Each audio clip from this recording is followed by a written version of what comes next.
1 লাখ টাকার মতো বিক্রি করছেন মরিচ এই 5 শতাংশ জমি থেকে। জি জি জি। আসসালামু আলাইকুম রহমতুল্লাহ। সম্মানিত দর্শক বন্ধুগণ, আজকে আমরা একটা মরিচের জমিতে আসছি। আলহামদুলিল্লাহ এত ফলন হয়েছে, মানে মরিচের গাছ দেখে আমি একদম অবাক।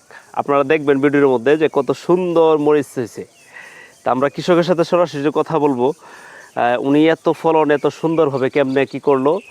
কারণ এই যে আলহামদুলিল্লাহ অনেক মরিচ জমিতে, উনি আমার কাছে কিছু কথা বলছে যেগুলো আপনারা সরাসরি কৃষকের মুখ থেকে শুনবেন। উনি খুব সুন্দর কথা বলছে। আসলে আমরা কৃষকের সাথে কথা বলি। আসসালামু আলাইকুম। ওয়ালাইকুম সালাম। ভালো আছেন? আলহামদুলিল্লাহ ভালোই।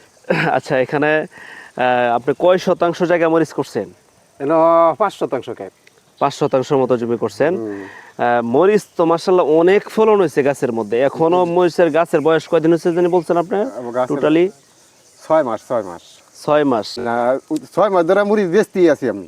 ও 6 মাস ধরে মরিচ বিক্রি করতেছেন, আর গাছের বয়স হচ্ছে প্রায় 8-9 মাস। 8 মাস 8 মাস। আচ্ছা আচ্ছা আচ্ছা, কেমন টাকা বিক্রি হয়েছে আপনার এই 5 শতাংশ থেকে? 5 শতাংশ ক্ষেতের মধ্যে মনে হয় 1 লাখ টাকার উপরে যায়। মানে 1 লাখ টাকার মতো বিক্রি করছেন মরিচ এই 5 শতাংশ জমি থেকে? জি জি জি। আচ্ছা মাশাআল্লাহ, শুনছেন কি বলতেছে যে 5 শতাংশ জমি থেকে 1 লক্ষ টাকার মতো বিক্রি হয়েছে। গত 6 মাস যাবত উনি মরিচ বিক্রি করতেছে, আর গাছের বয়স হচ্ছে প্রায় 8 থেকে 9 মাসের মতো। জাতটা কি বলতে পারবেন? DG master. DG master. DG master. হ্যাঁ হ্যাঁ হ্যাঁ। জাতটা হচ্ছে ডিজি মাস্টার, আর একটা মনে ছিল মরিচ সুপার।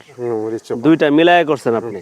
আচ্ছা, মরিচ সুপার এবং ডিজি মাস্টার দুইটা মিলায় উনি করছে। এক পাশে ডিজি মাস্টার, এক পাশে মরিচ সুপার। কিন্তু অনেক ভালো হয়েছে, মরিচের ফলনটা মাশাআল্লাহ অনেক ভালো হয়েছে। আর একটা বিষয় হচ্ছে যে উনি এত বেশি কেমনে বিক্রি করতে পারছে, বর্তমানে মরিচের বাজারটা ভালো ছিল।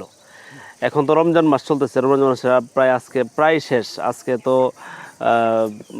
24-25 দিন মনে হয়। রমজান মাস প্রায় শেষের দিকে। এই পর্যন্ত মরিচের বাজারটা খুবই ভালো ছিল, এই জন্য উনি করতে পারছে। তা আপনারা যদি মরিচ করেন, এইভাবে মরিচটা করতে পারেন। এই মরিচ সুপার এবং মরিচ ডিজি মাস্টার, এই দুইটা মরিচ আপনারা করতে পারেন। আরেকটা বিষয় হচ্ছে এই জমিটা করছে কিন্তু বেড সিস্টেম করে, মানে বেডের উপরে উনি মরিচের চারাটা লাগাইছে যাতে পানি না জমে। উনি মরিচের গাছে খাবার দিতে পারছে, গাছের জায়গা দিচ্ছে উনি খুব সুন্দরভাবে, এই জন্য গাছটাও পুরা বেসছে এবং ওনার ফলনটা আলহামদুলিল্লাহ ভালো হয়েছে। আপনারা চাইলে এই দুইটা জাতের মরিচ করতে পারেন, আর এই বেড সিস্টেমে করবেন, ঠিকমতো পরিশ্রম করবেন, ইনশাল্লাহ আশা করা যায় আপনাদের ফলনটা ভালো হবে। আরেকটা বিষয় হচ্ছে ফলন ভালো হওয়ার পিছনে আরও কিছু কাজ আছে। ভিটামিন প্রয়োগ করা, সঠিক সময়ে কীটনাশক প্রয়োগ করা, সঠিক সময়ে ছত্রাকনাশক প্রয়োগ করা, মরিচ জমিতে খাবার দেওয়া, পানি দেওয়া। আপনারা এই কাজগুলি সুন্দরভাবে করতে পারেন, আশা করা যায় মরিচের ফলন আপনাদের ভালো হবে ইনশাল্লাহ। তা আশা করি সকলেই বুঝতে পারছেন। সকলকে ধন্যবাদ আমাদের ভিডিও দেখার জন্য। সবার প্রতি অনুরোধ থাকবে আমাদের চ্যানেলটাকে সাবস্ক্রাইব করবেন এবং ফেসবুক থেকে দেখে থাকলে ফলো দিয়ে রাখবেন। সে বলে বিদায় নিচ্ছি। আসসালামু আলাইকুম।